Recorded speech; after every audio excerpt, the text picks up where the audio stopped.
Hello दोस्तों, आप सभी को देहाती स्टडी पॉइंट में स्वागत है। दोस्तों, आज हम आप लोगों के लिए फिर से सोशल साइंस का 10 महत्वपूर्ण क्वेश्चन लेकर आए हैं जो एग्ज़ाम की दृष्टि से बहुत ही महत्वपूर्ण है। तो चलिए दोस्त, वीडियो क्या करते हैं, शुरू करते हैं। लेकिन वीडियो को शुरू करने से पहले आप लोगों से रिक्वेस्ट है कि वीडियो को शुरू से लेकर अंत तक देखिएगा। तो चलिए, पहला नंबर क्वेश्चन है। यहाँ पे कहा जा रहा है कि जेली बनाने के लिए अति आवश्यक है। यानी कहने का मतलब हो गया कि जेली बनाने के लिए किसका उपयोग किया जाता है। ऑप्शन नंबर ए में है साइट्रिक एसिड, ऑप्शन बी है फल का गुद्दा, ऑप्शन सी है नमक और ऑप्शन डी जो दिया है पेक्टिन दिया है। तो देखिए, जेली बनाने के लिए अति आवश्यक जो है ना, वह है आपका पेक्टिन है। पेक्टिन के ही प्रयोग से ही जेली का निर्माण होता है। चलिए आगे बढ़ते हैं। अब आगे बढ़ते हैं तो यहाँ पे आता है आपका कि आम की कौन सी किस्म बहुभ्रूणीय है, यानी बहुभ्रूणीय है। ठीक है जी। तो यहाँ पे देखिए, आम का कौन सी किस्म है जो अत्यधिक मात्रा में बहुभ्रूणीय है। ऑप्शन ए में दिया है अल्फांसो, ऑप्शन बी दिया है नीलम, ऑप्शन सी दिया है चंद्रकरण और ऑप्शन डी जो दिया है दशहरी दिया है। तो देखिए, आम का जो किस्म है ना, बहुभ्रूणीय वाली किस्म जो है ना, वह है आपका चंद्रकरण है। तो इस क्वेश्चन का राइट आंसर हो जाएगा ऑप्शन नंबर सी, चंद्रकरण। चलिए आगे बढ़ते हैं। अब यहाँ बताया जा रहा है कि गार्डन रैक का उपयोग किया जाता है। यानी गार्डन रैक जो होता है ना, किसके लिए उपयोग किया जाता है।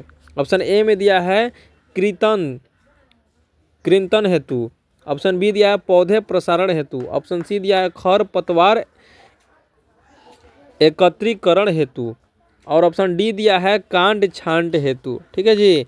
तो देखिए, गार्डन रैक का जो उपयोग होता है ना, वो किसके लिए किया जाता है, खरपतवार एकत्रीकरण हेतु। चलिए आगे बढ़ते हैं।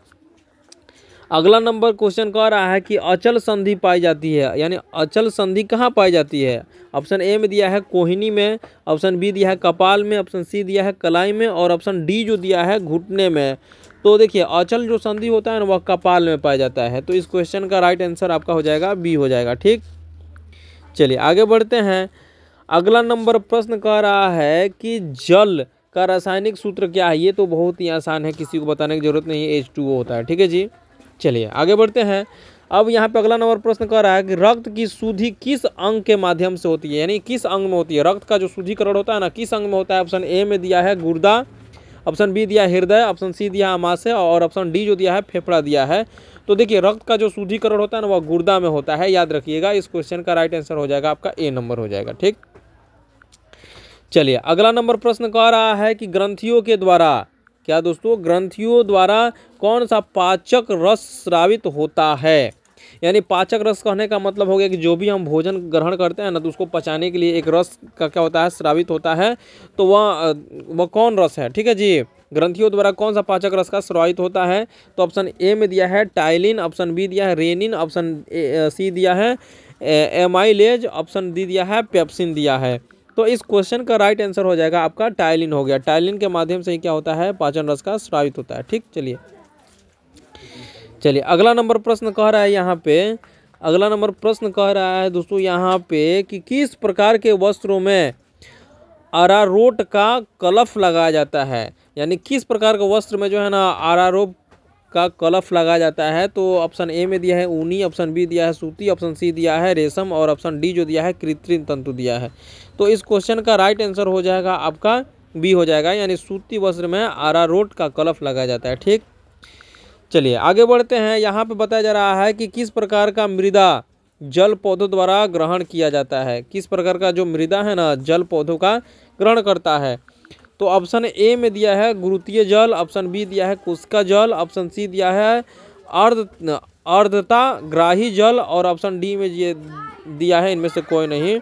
तो इस क्वेश्चन का राइट आंसर हो जाएगा आपका बी नंबर कुस्का जल। ठीक, चलिए आगे बढ़ते हैं। यहाँ पे 90 नंबर अगला नंबर प्रश्न कह रहा है कि सर्वाधिक वसा उत्पादन वाली भैंस की नस्ल है। यानी यहाँ पे सर्वाधिक जो है ना, वसा उत्पादन वाली भैंस की नस्ल है। ऑप्शन ए में दिया है जाफराबादी, ऑप्शन बी दिया है मुर्रा दिया है, ऑप्शन सी दिया है मेहसाना दिया है, ऑप्शन डी जो दिया है भदावरी दिया है। तो इस क्वेश्चन का राइट आंसर हो जाएगा डी हो जाएगा। भदावरी जो है ना, सबसे ज़्यादा वसा यानी दूध उत्पादन करता है। ठीक है जी। तो आज के लिए क्या है दोस्तों, इतना ही है और उम्मीद करते हैं आप लोगों को वीडियो पसंद आई होगी। अगर वीडियो पसंद आई होगी तो प्लीज़ हमारे चैनल को लाइक सब्सक्राइब कर लीजिएगा, ताकि जितना भी इस चैनल पे वीडियो डाला जाए, अपलोड किया जाए, तो सबसे पहले नोटिफिकेशन आप तक पहुँचे। तो आज के लिए क्या है दोस्तों, इतना ही है। फिर मिलते हैं अगले वीडियो पे।